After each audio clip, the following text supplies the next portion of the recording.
Guys welcome back again. आज का जो हमारा टॉपिक है इसमें मैं आप लोगों को कवर करूंगा doctrine of Indian contract act. तो इस वीडियो को शुरू से लेकर एंड तक जरूर देखो। अगर आप लोगों का इंडियन कॉन्ट्रैक्ट का सब्जेक्ट है तब भी काफी क्रूशियल हो जाता है। अगर आप लोग इंडियन कॉन्ट्रैक्ट के बारे में जानने के लिए इंटरेस्टेड हो तब ये वीडियो काफी इंपॉर्टेंट आपके लिए हो जाता है। तो चलो वीडियो को हम लोग स्टार्ट करते हैं। मेरा ये दावा है इस वीडियो को देखने के बाद आप लोगों को डॉक्ट्रिन ऑफ कंसिडरेशन से रिलेटेड कोई भी इशू नहीं रहेगा, टोटली एक्सप्लिसिट हो जाएगा होल कॉन्सेप्ट आपके तरफ से। तो चलो वीडियो को स्टार्ट करते हैं। तो सबसे पहले देखो प्रश्न ये आएगा व्हाट इज कंसिडरेशन। तो सिंपली सबसे पहला प्रश्न ये आता है व्हाट इज कंसिडरेशन। तो ये कंसिडरेशन एक्चुअली है क्या? कंसिडरेशन क्या है? Consideration means something is in return, means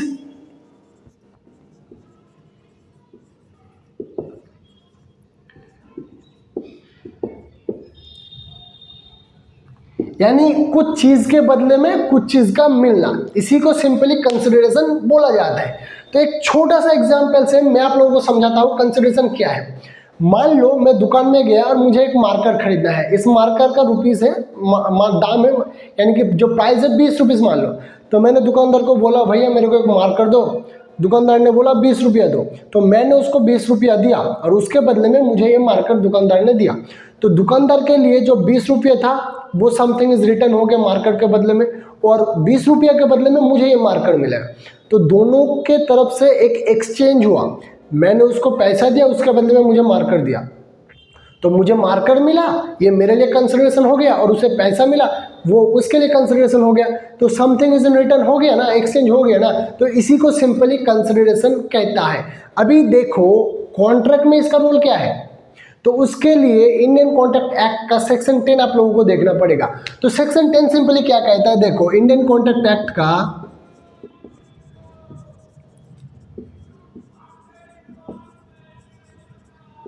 section 10 क्या कहता है?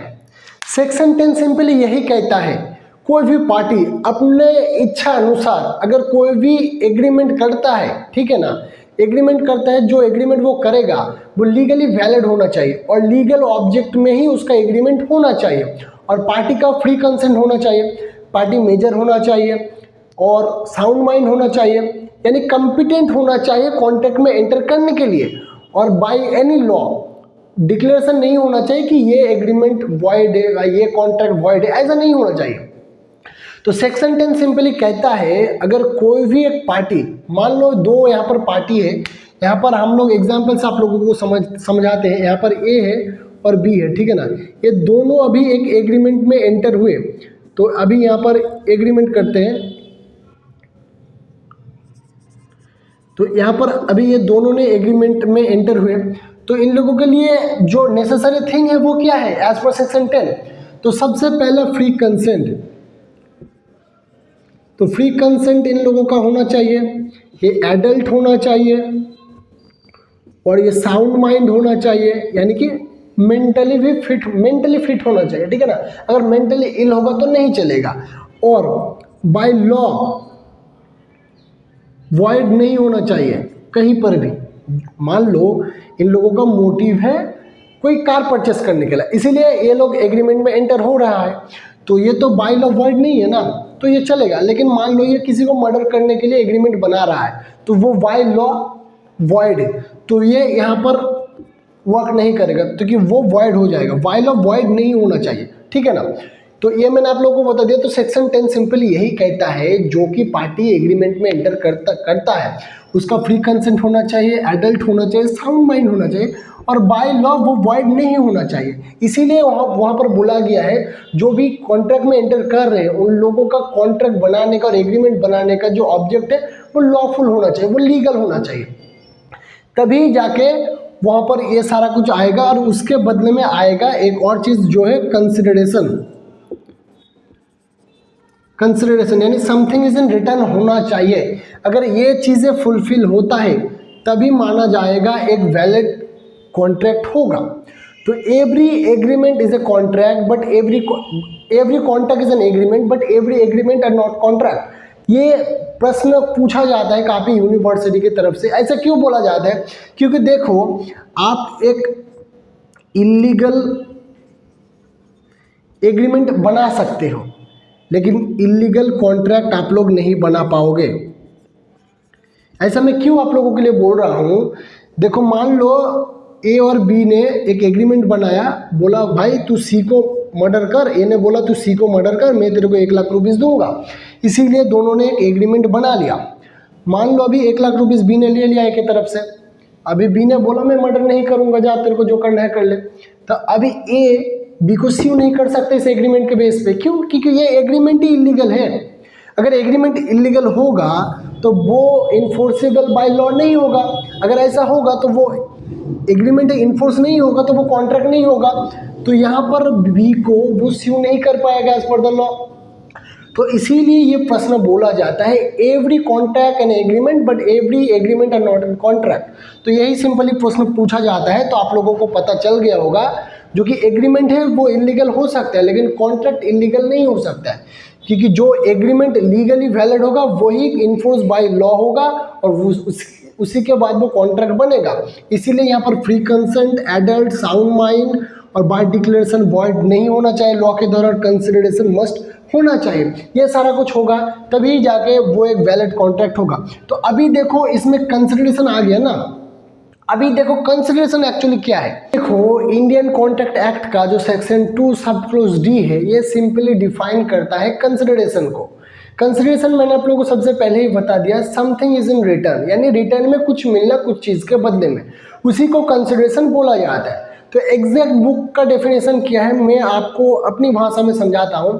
तो यहाँ पर सिंपली यही लिखा है, अगर कोई प्रॉमिसर है, प्रॉमिसर मीन्स मैं आपको प्रॉमिस कर रहा हूँ अगर तुम ये करोगे उसके बदले में मैं तुम्हें कुछ दूंगा, तो मैं यहाँ पर प्रॉमिसर हो गया ना, और आप प्रॉमिस ही हो गए क्योंकि आप राजी हो गए वो चीज़ करने के लिए मेरे अनुसार, तो इसीलिए आप प्रॉमिस ही हो गए। तो यहाँ पर अगर बुक में यही है, अगर कोई प्रॉमिसर कोई भी एक प्रॉमिसी को बोलता है तू अगर ये चीज़ करेगा तो मैं तेरे को ये रुपीस दूंगा, अगर तू ये चीज़ नहीं करेगा तो मैं तेरे को ये दूंगा, तो उसके बदले में अगर वो प्रॉमिसर वो सेम चीज़ करता है तो उसी को सिंपली कंसिडरेशन कहता है। तो यहाँ पर आप लोग डेफिनेशन इस टाइप से लिख सकते हो, यहाँ पर सेक्शन 2 जो डी है ना, 2 सब close D, when promiser asks to do something to the promisee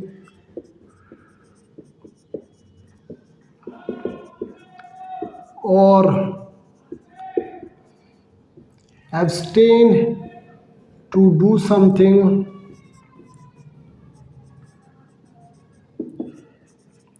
in respect of that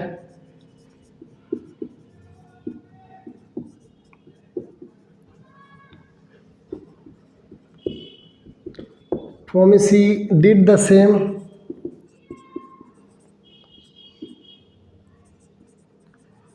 in exchange of something valuable।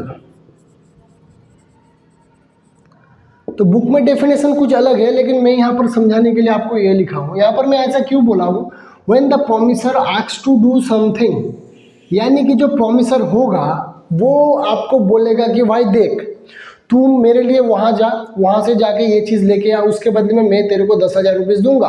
तो मैं यहाँ पर प्रॉमिसर हो गया, मैं बोला कि तू मेरे लिए वहाँ पे जा, वो चीज़ मेरे को ला के दे, मैं तेरे को 10,000 रुपीज़ दे रहा हूँ।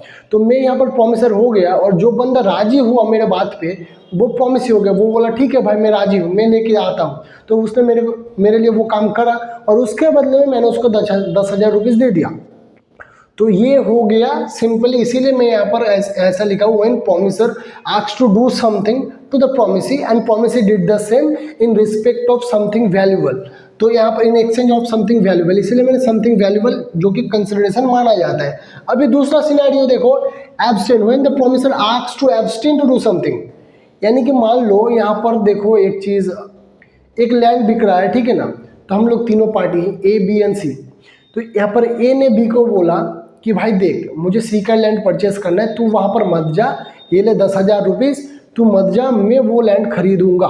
तो यहाँ पर ए ने बी को कंसिडरेशन दिया, समथिंग रिटर्न दिया, एक मनी दिया और उसको बोला तू ये काम मत कर, उसके बदले में ये ले तू 10,000 रुपीज़।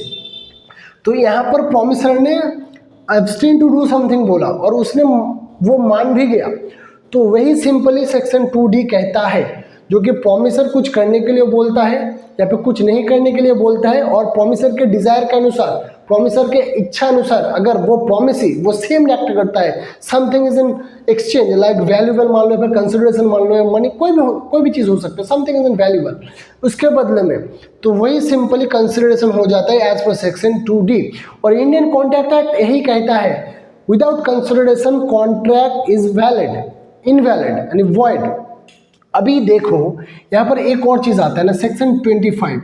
सेक्शन 25 कहता है without consideration contract is valid if it is fall under the exception. तो वो एक्सेप्शन क्या है, जहां पर अगर कंसिडरेशन नहीं भी होगा तब भी वो कॉन्ट्रैक्ट वैलिड होगा। तो first, love and affection, love and affection. तो लव एंड अफेक्शन में मान लो यहाँ पर एक फादर है, फादर ने अपने डॉटर के नाम पे कुछ लैंड दे दिया बिल्कुल फ्री में, without any exchange, without any consideration, तो वो यहाँ पर वैलिड होगा एज पर सेक्शन 25। और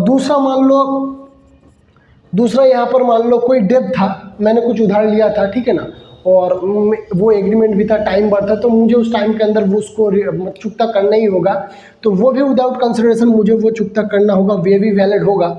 और तीसरा यहाँ पर गिफ्ट, जो कि गिफ्ट में आता है ना, वो भी गिफ्ट में कभी कभार आप लोग गिफ्ट डीड भी देखोगे, कभी कभार देखोगे कोई दोस्त है या फिर कोई फ्रेंड है अपने दोस्त को कार गिफ्ट कर दिया, फिर कोई डॉटर ने अपने माँ के लिए कुछ यानी नेकलेस या कुछ वगैरह गिफ्ट कर दिया, तो गिफ्ट भी ये वाले सेक्शन में आएगा। तो ये सारी चीज़ यानी सेक्शन 25 के एक्सेप्शन में जो भी चीज़ है वो विदाउट कंसिडरेशन वो कॉन्ट्रैक्ट वैलिड होगा। तो आई होप जो एंटायर वीडियो तक कंसिडरेशन से रिलेटेड आप लोगों को समझ में आ गया होगा। अगर ये वीडियो आप लोगों को अच्छा लगा है तभी जाके वीडियो को लाइक करना, चैनल को सब्सक्राइब करना, नोटिफिकेशन बेल को प्रेस करके ऑल कर देना। तो मिलते हैं नेक्स्ट वीडियो में गाइस, सब तक के लिए जय हिंद, वंदे मातरम।